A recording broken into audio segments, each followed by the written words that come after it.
नमस्कार मित्रांनो, आज मी तुम्हाला एक छान निबंध सांगणार आहे, जो की तुमच्या दिवाळीत असे 15 ऑगस्टला वेगवेगळ्या सणाला तुम्हाला लिहायला कामं येईल, असा मी आज निबंध सांगणार आहे. तर चला तर आपण निबंध सुरू करूया. तर बघा, मी पहिला काढलाय निबंध 1. माझा आवडता प्राणी कुत्रा. कुत्र्याच्या भरपूर प्रजाती आहेत. कुत्र्याला पोलिसांमार्फत वेगवेगळ्या प्रकारचे प्रशिक्षण देऊन गुन्ह्यांमध्ये आरोपीची ओळख पटविण्यासाठी व पुरावा शोधण्यासाठी त्याची मदत घेतली जाते. आमचा मोतीसुद्धा अनोळखी व्यक्तीला घराजवळ येऊ देत नाही व तो चोरांपासून आमच्या घराचे रक्षण करतो. तो खूप इमानदार आणि प्रेमळ आहे. कुत्रा हा माझा आवडता प्राणी आहे.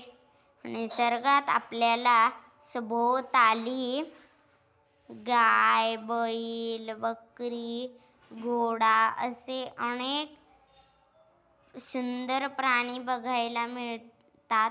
या सर्व प्राण्यांमध्ये कुत्रा हा माझा आवडता प्राणी आहे.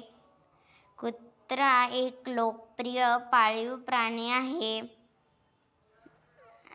हा एक कुत्रा इमानदार प्राणी असून तो पुरातन काळापासून माणसाच्या सान्निध्यात राहत आलेला आहे. मोतीला भात, मासे, चिकन व मटण खूप आवडते. आम्ही मोतीची खूप काळजी घेतो. वेळोवेळी त्याची शॅम्पू व साबणाने आंघोळ घालतो.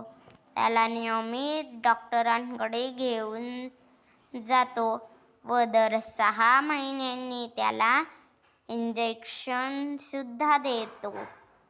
आता आपण बघूया निबंध दुसरा. पहा, निबंध दुसरा आहे. काय? माझा आवडता पक्षी मोर. माझा आवडता पक्षी मोर आहे. मोर हा भारताचा राष्ट्रीय पक्षी आहे. मोर खूप सुंदर व डौलदार दिसतो. त्याला हिरव्या निळ्या रंगाचा रंगीबेरंगी सुंदर पिसारा असतो. त्याची मान गडद निळसर रंगाची असून तो निळ्या रंगाचा रंगीबेरंगी सुंदर पिसारा असतो. त्याची मान गडद निळसर रंगाची असून ती चमकदार असते. त्याच्या डोक्यावर सुंदर तुरा असतो.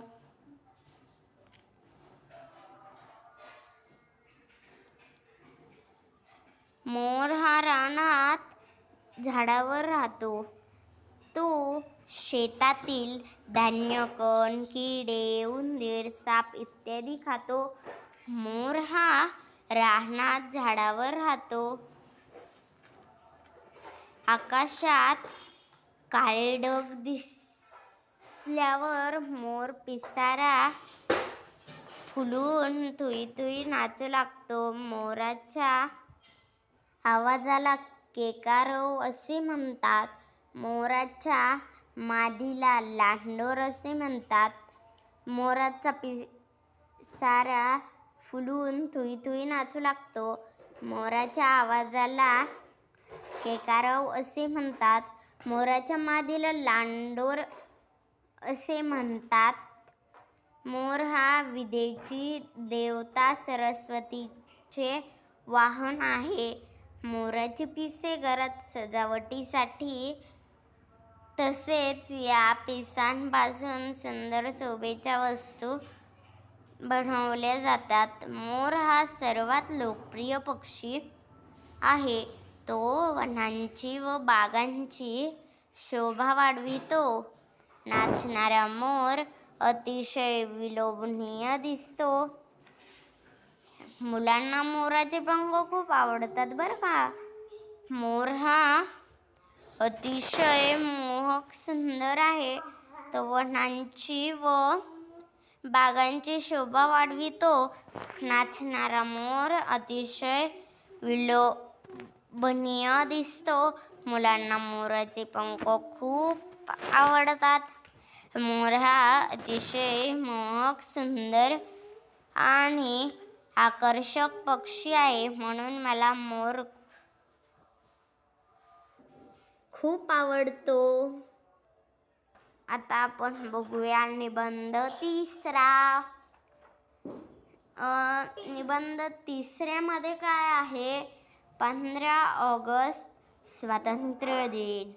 15 ऑगस्ट हा भारताचा राष्ट्रीय सण आहे. या दिवसाला आपण स्वातंत्र्य दिन असेही म्हणतो.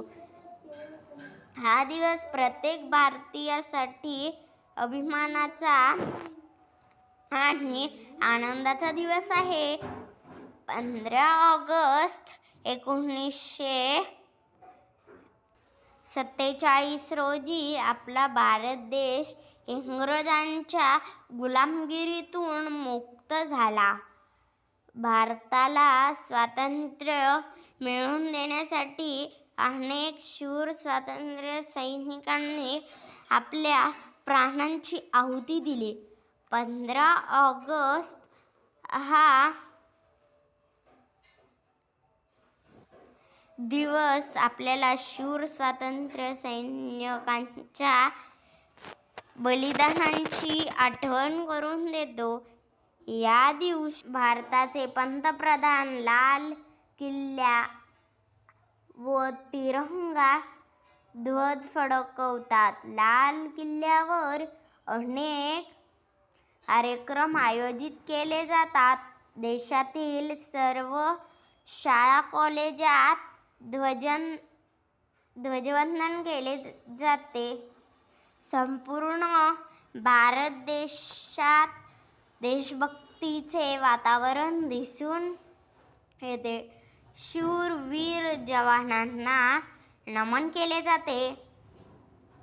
स्वातंत्र्य दिन आपल्याला एकता व बंधुभावाची शिकवण देतो. आपल्या मनातील देशप्रेमाची भावना वाढवितो.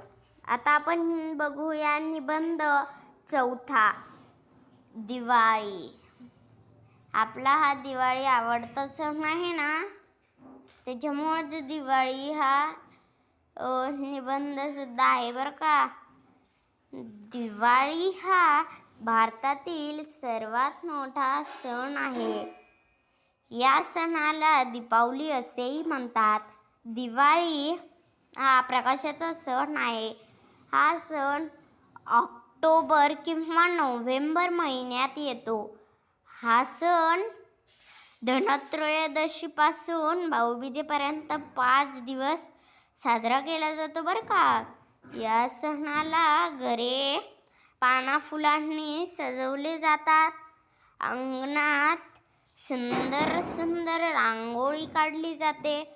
संध्याकाळी घरे दिवे पणत्या व मेणबत्त्यांनी उजळून निघतात. या सणाला लाडू, चकली, चिवडा असे फराळाचे पदार्थ बनवले जातात. या सणाला सर्वत्र आनंदाचे व उत्साहाचे वातावरण असते. व्हिडिओ जर आवडला असेल तर चॅनलला लाईक करा आणि व्हिडिओला सबस्क्राईब करा. आणि हो, तुम्हाला हे काम बी येणार आहे बरं का, म्हणून जास्तीत जास्त आपल्या मित्र व मैत्रिणींना हा व्हिडिओ शेअर करा. धन्यवाद.